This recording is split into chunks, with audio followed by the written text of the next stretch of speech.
அனைவருக்கும் வணக்கம்.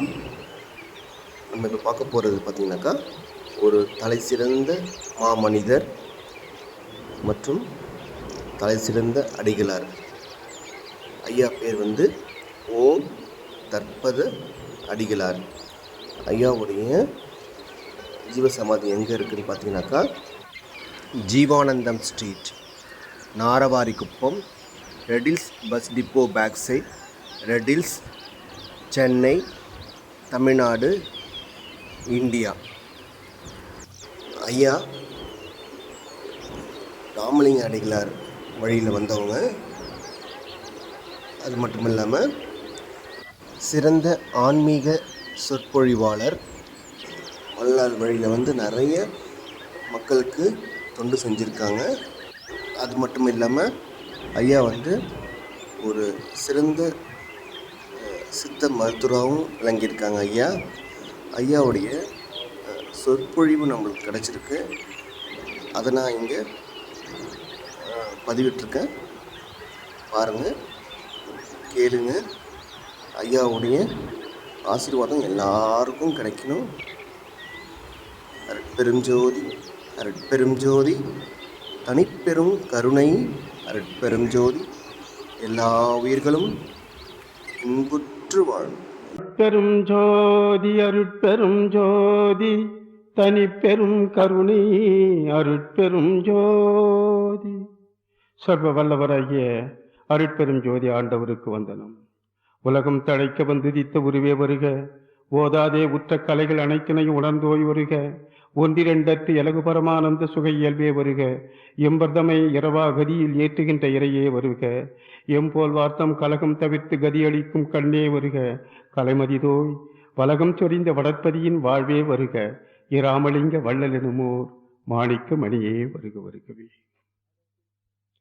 அகத்தே கருத்து புறத்தே வெளுத்த உலகர் அனைவரையும் திருத்தி அவர்கள் இந்த இகத்தே பரத்தை அடைந்து மகிழ்விப்பதற்கு என்றே என்னை இந்த உகத்தே இறைவன் வருவிக்க விட்டேன், அருளை பெற்றேன் என்பது திருவருட்பா. இந்த உலகத்தை படைத்து அருளாட்சி புரிகின்ற தனிப்பெரும் பதியாகிய அருட்பெருஞ்சோதி ஆண்டவர் இந்த உலகம் தோன்றிய காலங்கள் முதல் எத்தனையோ தீர்க்கதரிசிகளையும் எத்தனையோ பிரதிநிதிகளையும் உலகத்திற்கு அனுப்பி உலக மாந்தர்களை வழி நடத்தி செல்ல அறங்களை போதித்தார்கள், ஆன்மீகத்தை போதித்தார்கள், பக்தியை போதித்தார்கள்.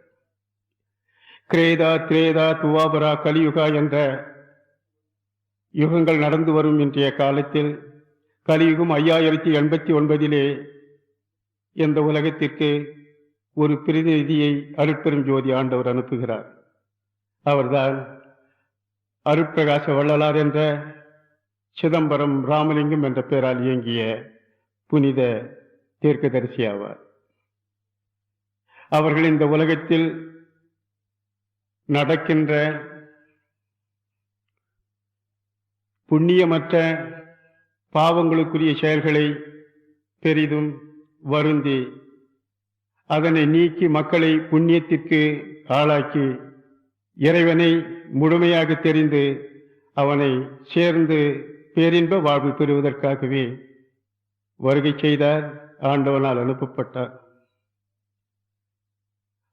அருட்பெருஞ்சோதி ஆண்டவர் இந்த உலகத்திற்கு அவரை அனுப்பி இதுவரைக்கும் உலகத்தில் சகமார்க்கம், சற்புத்திர மார்க்கம், தாசமார்க்கம், சன்மார்க்கம் என்று நடந்து கொண்டு வருகிறது.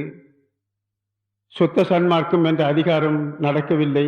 அதனால் மக்கள் முழுமையான ஒழுக்க நியாயங்களும் பக்தி நியாயங்களும் ஞான தெளிவுகளும் அடைய முடியாமல் குறையாகவே இருக்கின்றார்.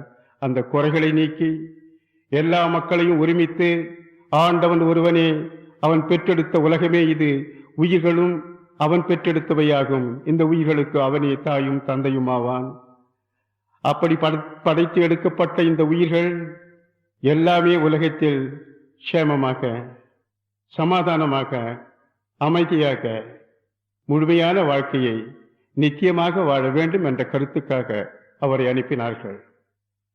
இந்த உலகத்தில் தோன்றிய சமயங்களும் மதங்களும் ஒவ்வொரு வழிமுறைகளை சொல்லி இந்த உலகத்து மக்களை கூறி பிரித்து விட்டது.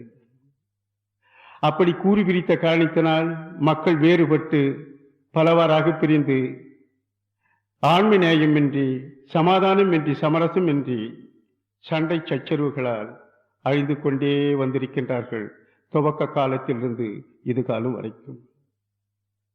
வள்ளலார் சொல்லுகின்றார், அவர் ஏன் வந்தேன் என்று சொல்லுகின்ற அதிகாரத்தை சொல்லும் பொழுது, பேருத்த உலகில் ஒரு சமயம் அதை நெறியலாம், பேய்பிடிப்பு உற்ற பிச்சு பிள்ளை விளையாட்டு என்று அறிந்திடாது உயிர்கள் போரிட்டு இறந்து வீண் மாண்டு போயினர்.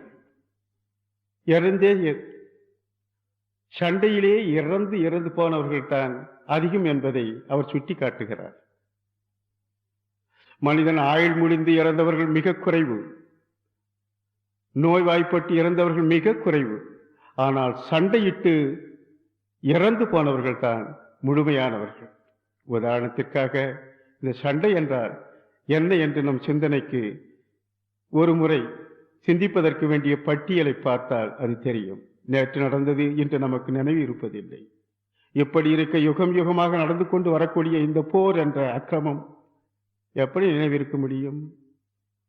யகோவா போர், யகூதிகள் போர், கிரேக்கர்கள் போர், ரோமானியர்கள் போர், அலெக்சாண்டர் படையெடுப்பு, செங்கிஸ்கான் படையெடுப்பு, கஜினி முகமது, கோரி முகமது படையெடுப்பு, நெப்போலியன் போர், ஜார்மன்னன் வீழ்ச்சி அடைந்த குடிமக்களுடைய போர், ரஷ்யா, சீனாவுக்கும் ஜப்பானுக்கும் 32 ஆண்டுகள் தொடர்ந்து போர், ஜப்பானிய சீனாவின் மஞ்சூரியை பிடிக்க வேண்டும் நடத்திய போர் 32 ஆண்டுகளாகும்.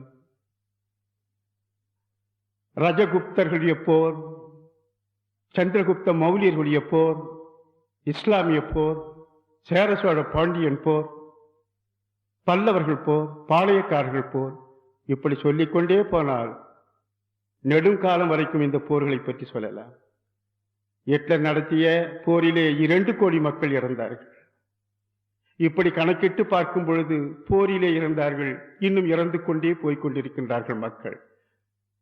இந்த தேசத்தில் உலகத்திலே 300 நாடுகள் இருக்கின்றன ஏறக்குறைய. அதிலே 60-70 நாடுகளுக்கு உள்ளே போர்தான். தினம் தினம் இறந்து கொண்டே இருக்கின்றார்கள் உயிர்கள். இப்படிப்பட்ட விளைவுகளுக்கு காரணம் சரியான ஆன்மீக பக்தி தெய்வத்தன்மையுடைய போதனைகள் முறையாக இல்லாத காரணமே இந்த போருக்கு காரணமாக முடிந்தது. அது மட்டுமல்ல, மக்கள் பிரிந்து வாழ்வதற்குரிய பேதங்கள்,